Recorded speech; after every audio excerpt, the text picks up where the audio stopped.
की इस वीडियो में हम फ्यूचर कंटिन्यूअस टेंस को पढ़ने जा रहे हैं।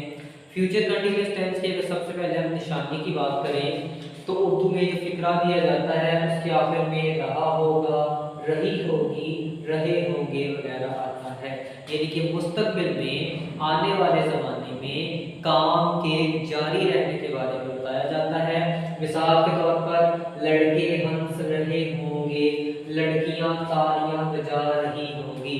तो फ्यूचर कंटिन्यूअस टेंस में आने वाले ज़माने में यानी कि मुस्तकबिल में फ्यूचर में काम के जारी रहने के बारे में बताया जाता है और उसकी निशानी क्या आती है कि फिक्रे के आखिर में रहा होगा, रही होगी, रहे होंगे वगैरह आता है।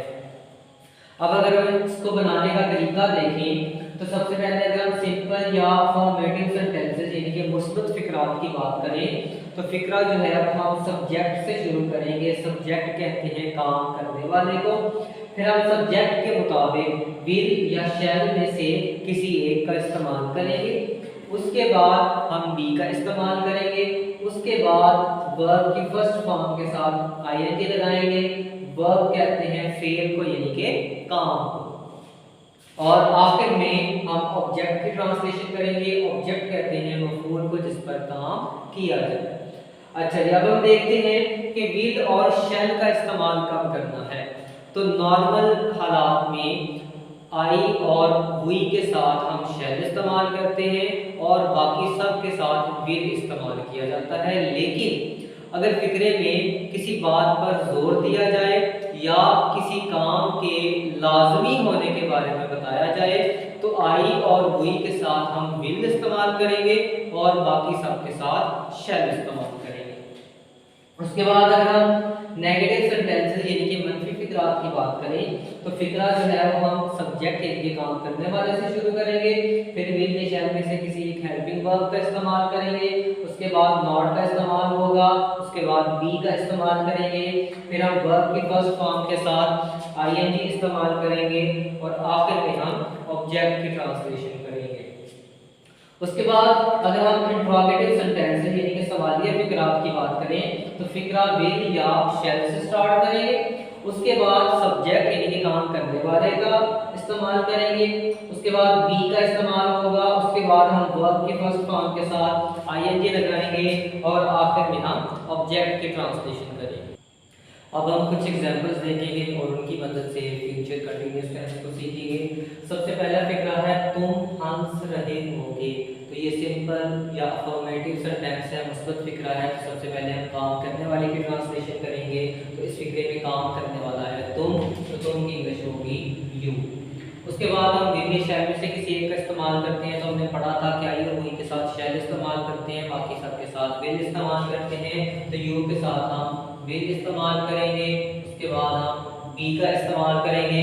उसके बाद हम वर्ब की ट्रांसलेशन करेंगे यानी कि काम की। तो इस फिक्रे में काम है हंसना। तो हंसने की इंग्लिश होती है लाफ और उसके साथ हम आईएनजी इस्तेमाल करेंगे। तो हमारा फिक्रा बन जाएगा यू विल बी लाफिंग। अगला फिक्रा है लड़कियां तालियां बजा रही होंगी। तो ये भी मुस्बत फिक्रा है। तो सबसे पहले हम काम करने वाले की ट्रांसलेशन करेंगे यानी कि सब्जेक्ट की। तो काम करने वाला है लड़कियां, द गर्ल्स। तो आई और विल के साथ शैल इस्तेमाल करते हैं, बाकी सब के साथ विल। तो द गर्ल्स के साथ हम विल इस्तेमाल करेंगे। उसके बाद बी का इस्तेमाल करेंगे। उसके बाद वर्ब यानी कि काम की ट्रांसलेशन करेंगे। तो काम है तालियां बजाना, उसकी इंग्लिश होती है क्लैप और उसके साथ हम आईएनजी लगाएंगे क्लैपिंग। अगला फिक्रा है तुम जरूर कपड़े धो रहे होगे। तो ये भी मुस्बत फिक्रा है। तो सबसे पहले हम काम करने वाले की ट्रांसलेशन करेंगे। काम करने वाला है यू। उसके बाद हमने पढ़ा था कि आई वी के साथ शैल और बाकी सब के साथ विल इस्तेमाल करते हैं। लेकिन अगर फिक्रे में किसी चीज पर जोर दिया जाए या काम के लाजमी होने के बारे में बताया जाए तो आई वी के साथ विल और बाकी सब के साथ शैल इस्तेमाल करते हैं। तो इस फिक्रे में जरूर का लफ्ज इस्तेमाल हुआ है, तुम जरूर कपड़े धो रहे होगे। तो काम के लाजमी होने के बारे में बताया है। तो यू के साथ हम शैल इस्तेमाल करेंगे, यू शैल बी।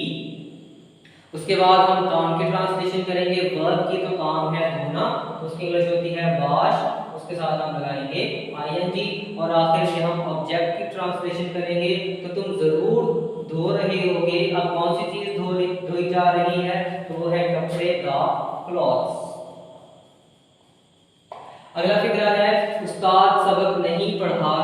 पढ़ाऊंगा। तो ये नेगेटिव सेंटेंस है, तो इसमें भी हम सबसे पहले काम करने वाले की ट्रांसलेशन करेंगे। तो काम करने वाला है उस्ताद, द टीचर। उसके बाद हम देखेंगे विल, ये शैल आएगा तो आई विल के साथ शैल और बाकी सब के साथ विल इस्तेमाल करते हैं, तो द टीचर के साथ आएगा विल। तो चूंकि नेगेटिव सेंटेंस है तो उसके बाद हम विल शैल के बाद नॉट का इस्तेमाल करते हैं, उसके बाद हम बी का इस्तेमाल करते हैं, उसके बाद हम वर्ब यानी कि काम की ट्रांसलेशन करेंगे। तो काम है पढ़ाना, तो उसकी इंग्लिश होती है टीच, और उसके साथ हम इस्तेमाल करेंगे आईएनजी। अब उसके बाद हम ऑब्जेक्ट यानी कि मफूल की ट्रांसलेशन करेंगे। तो इस फिक्रे में जो ऑब्जेक्ट है वो है सबक का लेसन। लास्ट फिक्रा है क्या हम कहानी सुन रहे होंगे। तो ये सवालिया फिक्रा है, इंट्रोगेटिव सेंटेंस है, तो हम फिक्रा विल या शैल से स्टार्ट करेंगे। अब विल आएगा या शैल आएगा तो वो हमें काम करने वाले इसके सब्जेक्ट से पता चलता है। तो हमारा जो सब्जेक्ट है वो है हम की इंग्लिश होती है हुई, तो हुई के साथ हम इस्तेमाल करते हैं शैल। तो फिक्रा स्टार्ट होगा शैल, उसके बाद हम सब्जेक्ट यानी कि काम करने वाले की ट्रांसलेशन करेंगे। तो काम करने वाला है हुई, उसके बाद हम बी का इस्तेमाल करते हैं, उसके बाद हम वर्ब यानी कि काम की ट्रांसलेशन करते हैं।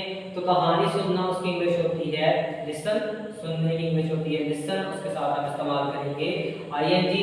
और क्या चीज सुनी जा रही है, ऑब्जेक्ट क्या है, कहानी आ स्टोरी, और एंड पर क्वेश्चन। तो ये आज की वीडियो है, उम्मीद आपको पसंद आई होगी। अल्लाह हाफ़िज़।